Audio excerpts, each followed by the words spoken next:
So in 1 Kings 17 through 19, we have kind of the culmination of the ministry of the prophet Elijah. As we talk about solitude, here's a guy who is a fiery prophet who inspires people small and wide, but who's living at a time when there's a tyrant king, Ahab, and his wife Jezebel, who are pretty cruel to many of the people in the country. And Elijah has had many confrontations with some of Ahab's practices, some of the ways he's stolen from the people and hurt the people. And at the last moment, he's had this confrontation on Mount Carmel with the prophets of Baal, Jezebel's church. And after this, he runs away because Jezebel says, listen, as surely as you've had all my prophets killed, I'm going to have your head on a platter tomorrow. If God so help me, if you're not dead in the morning. So Elijah takes that as a warning that he should get out of town. And he goes to the mountain of Moses, Mount Horeb, Mount Sinai, where God gives Moses commandments. And he pleads to God. He says, God, I'm all alone.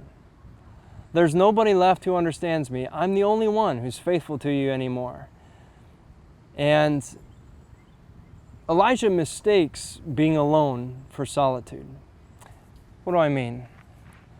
Well, I'm sure some of us can relate today to feeling alone, like we are trying to be faithful people, disciples of Christ, but the world just seems to be going like hell in a handbasket, and all around us, people just don't seem to care. And so we can get discouraged and tell ourselves in our prayers to God, nobody else gives a darn. So I feel like I'm so alone. I'm out on a limb. People are not caring about you, God, or about faith, or about prayer. So what's the point? Why don't you take me away from all this? Or why don't you come back and bring your second coming now, because we need it, all the mess we've created.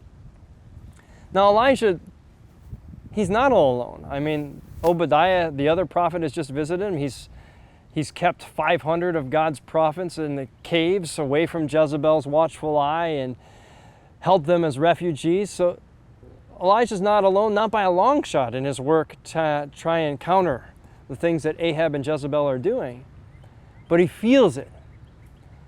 And in that moment of aloneness on Mount Horeb, where Moses receives the Ten Commandments, and Elijah thinks, well, if it worked for Moses, it must work for me, so I'm going to go there. Elijah realizes he's not alone, but he is in solitude, and God answers him, not in ways he expects, not in fire or a whirlwind or earthquake, but in a barely audible, the Hebrew says, a still small voice or silence. And the end of that solitude is a clear indication from God that says, you're burnt out, you're used up, and it's time for somebody else to take these reins. God meets Elijah in what is an exhausted solitude and says, maybe it's time for a different direction in your life. I think through this pandemic, some of us have felt exhausted, worn out, used up, needing a break. And people say, what do you mean you need a break? You're at the house all the time, you're working from home. There's a lot of things that are way out of our realm of normal. A lot of emotional charge, a lot of people or news information that uses us up in ways that we're not used to. And in those moments, God says, hey, you need to recharge those batteries. Or you need to recognize that maybe it's time to pass the baton on to somebody else, as he does with Elijah. But if he doesn't take that time of solitude or reflection, he'll just keep on busying himself to death until there's nothing left to give, because he's got nothing left to recharge. That's why the solitude moments are so important, not only to Elijah, but to Jesus, that he's got crowds pressing in around him all the time saying, listen, I got my cousin, my cousin's cousin, my cousin's dog that needs your healing hand. And Jesus says, yeah, there always is going to be need, but first I got to go by myself to pray with my Father, because I cannot give what I don't have. Got to recharge the batteries. Got to be an exhale to our inhale.